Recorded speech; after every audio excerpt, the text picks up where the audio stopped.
Si on m'avait dit au début de cette année 2019 que je referais des vidéos, j'y aurais jamais cru. Pour moi, c'était vraiment une époque révolue. J'étais bien parti pour faire que des trucs hyper sérieux. J'étais passé de la gémologie au call center à la politique. Bref, que des domaines qui font chier. Et peu importe dans lequel de ces domaines j'étais, on n'arrêtait pas de me renvoyer à cette époque où je faisais des vidéos. Même en pleine vente de voitures où j'étais le commissionnaire. Ah si, ok, hermano, plaga te batov, ti pourcent les commissions. Nandeta nemnial lita te nisenamunis te antif chas. Tireur te lit. 5% yan laka.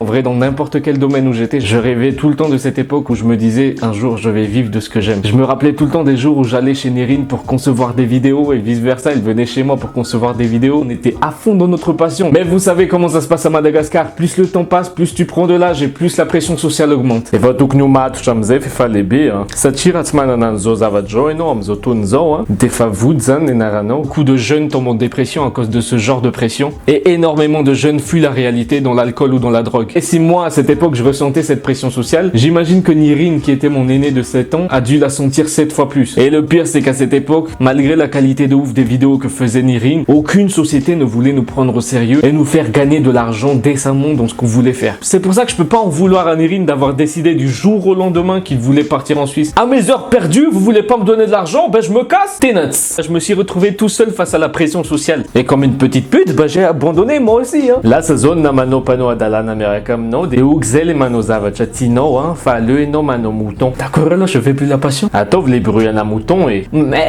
Et les années sont passées, 2017, 2018, et on en arrive à 2019. Le coup de gifle que j'ai eu cette année, ou même le truc le plus triste que j'ai eu de toute ma vie, c'est que ma grand-mère nous a quittés le 12 mars 2019. Ma grand-mère, c'était pas le genre de grand-mère qui faisait chier. J'arrêtais pas de venir lui rendre visite, lui ramener des fleurs avec ma copine. Et à chaque fois que j'arrivais, la première chose qu'elle me disait, c'est « Ah, ils allaient ruiner un cul ?» Elle a jamais raté une de nos émissions, Nirine et moi, sur Cool TV. Ma grand-mère, elle disait « Mandé, mandé ». Et quand il y avait des fêtes, bah, elle buvait de la bière avec nous. Elle buvait un verre. Au cas où t'as cru, on saoulait notre grand-mère. Ça rappelle les bébéx. Et après son enterrement, je suis tombé sur un bloc-notes à elle où il y avait ma photo et sur une autre page j'avais une citation: quand rien n'est certain, tout est possible. Et cette phrase, elle m'a vraiment frappé. Je me suis mis à remettre toute ma vie en cause. À cette époque, j'étais dans la communication politique et je me réveillais tous les matins, j'étais nerveux, je m'endormais, j'étais nerveux, je faisais caca, j'étais nerveux. Je me suis dit non, je suis pas dans le domaine qu'il faut. J'ai pris ce qui me restait de salaire et je suis plus jamais revenu. Et pourtant, j'étais superviseur.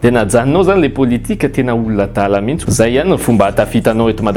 partir de ce jour-là, je me suis dit la pression sociale, j'ai un truc à te dire. Qu'est-ce que oui, Aona, va te faire enculer. Et du jour au lendemain, je suis sûr, il y a des gens, ils étaient choqués. Je me suis mis à faire une vidéo. Et après ma 3e ou 4e vidéo, je sais pas par quel miracle, c'est sûrement ma grand-mère qui a mis la pression à Dieu. Pas plus les ânes comme les ruinacus, j'ai reçu un appel. D'un côté, on m'a proposé une émission de 2 ans. Et d'un autre côté, on m'a proposé d'être influenceur pour ISTV. Tout ça du jour au lendemain. Après négociation, j'ai parlé avec Tef et il va faire cette émission avec moi. Et une de mes victoires cette année que je dois sûrement à Dieu et à ma grand-mère, c'est que en aidant ISTV, je gagne plus d'argent que ce que je gagnais dans mon poste de communication politique. Bien sûr, je dis pas que je vais gagner ça toute ma vie et que je suis en sécurité. C'est juste symbolique pour moi et très important que maintenant les sociétés sachent la vraie valeur monétaire de notre travail. Mon premier réflexe, c'était d'écrire à Nirine. Il m'a dit putain mec, c'est touchant, c'était un de nos objectifs à l'époque de toucher un salaire en faisant ce qu'on aime. Félicitations. Mais moi de mon côté, je pense pas refaire des vidéos sur YouTube. J'espère franchement qu'il va changer d'avis, mais dans le cas contraire, si tu vois cette vidéo, je te remercie de tout ce que t'as fait à cette époque où je m'en battais un petit peu les couilles de tout ce qui était paperasse et toi tu faisais des pieds et des mains pour qu'on réussisse. Et d'ailleurs le karma fait bien les choses parce que maintenant avec Tef, des fois il lit pas les contrats qu'on doit signer en fait. Et maintenant je comprends bien pourquoi Nirine avait quand même envie de m'étrangler parfois même s'il m'aimait bien en tant que pote. Mais l'avantage que j'ai moi, c'est que Tef il est beaucoup plus fort, 10 000 fois plus fort que moi je l'ai été à l'époque. S'il était pas là, j'aurais pas fait de vidéo. Et moi si j'étais pas là, il n'aurait pas quitté son sponsor pour découvrir d'autres horizons et avoir de nouveaux projets à vous proposer. On n'est pas KFC et Chiki, nous on est potes. Des fois j'ai envie d'aller sur la page de Tef et dire arrêtez de me détester.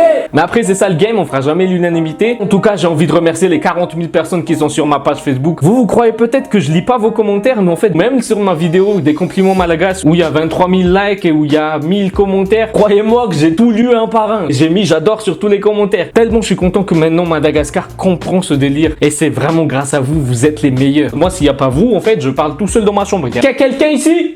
Vous voyez, y a personne s'il n'y a pas vous. Et l'une des plus grosses victoires que j'ai cette année, une personne importante dans l'État, mais souvent j'adore sur mes vidéos. J'ai vu ça, j'ai mis en story et elle m'a répondu. C'est la ministre de la Communication et de la Culture. Je vais pas vous mentir, je lui ai demandé de l'aide. Je lui ai fait un business plan de mon projet dans ce domaine. Et la plus grande nouvelle, c'est qu'elle a pas dit non. Elle a dit, je suis d'accord pour te donner un coup de pouce. Il y aura une aide qui va arriver. Je sais pas c'est quoi l'aide. On verra bien. Bien sûr, rien n'est certain, mais rappelez-vous que quand rien n'est certain, tout est possible. Mon message, c'est accrochez-vous à votre passion et cherchez le moyen de gagner de l'argent avec. Et là, vous allez peut-être me dire, mais je sais pas quelle est ma passion. Posez-vous la question. Si aujourd'hui, là maintenant, tout de suite, je gagne au loto, qu'est-ce que je continue à faire? Moi, par exemple, je sais que si je gagne 10 milliards d'arrière au loto aujourd'hui, je continuerai à faire ce que je suis en train de faire là maintenant. Avec des équipes de ouf, à la qualité américaine, tu connais. Je ferai des films comme Scary Movie, etc. Le divertissement, c'est vraiment mon kiff total. Parce que la passion, évidemment, c'est pas juste une question d'argent. C'est vraiment quelque chose qui te tient à cœur. À toi de chercher la tienne, je sais que tu vas trouver. Donc pensez-y et désolé encore une fois si cette vidéo était un peu longue, mais vraiment j'avais trop de choses à vous dire. Merci d'avoir écouté jusqu'à la fin. Pour ceux qui ont écouté jusqu'à la fin. Je dédicace cette vidéo à ma grand-mère. Mamie, c'est pour toi. Et je vous souhaite une très bonne fin d'année 2019 et une excellente année 2020. Pour finir cette année en beauté, j'ai une petite surprise. C'est le teaser de l'émission que je prépare avec Tef. Nous recherchons des annonceurs pour l'émission. Alors si vous êtes intéressé, écrivez-nous en MP s'il vous plaît. Allez, gardez la pêche. 2 personnes. Alors nous, Madagascar, on est vraiment un peuple spécial. 2 cons.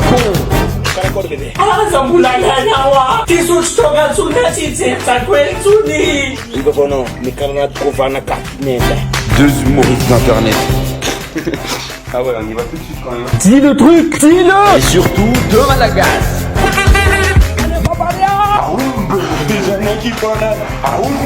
Relieu au Madagascar, la fuite barrière de langue. Tu es vraiment une grosse merde. Viva Ficara. Arrêtons pas. Ah oui, ça, Madagascar, je connais bien. La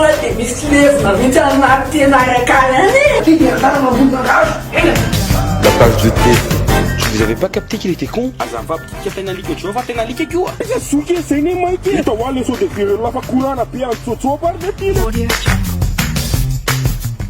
Perso, je m'appelle Pierrick et mes amis m'appellent Pépé Fox. Attends, il me dit quoi? Je pratique la masturbation. Ah, tu ruines un cul. Audio Jungle. Et cette voix fait vraiment claquer au sol. Mais mon cœur n'oubliera pas celui-là.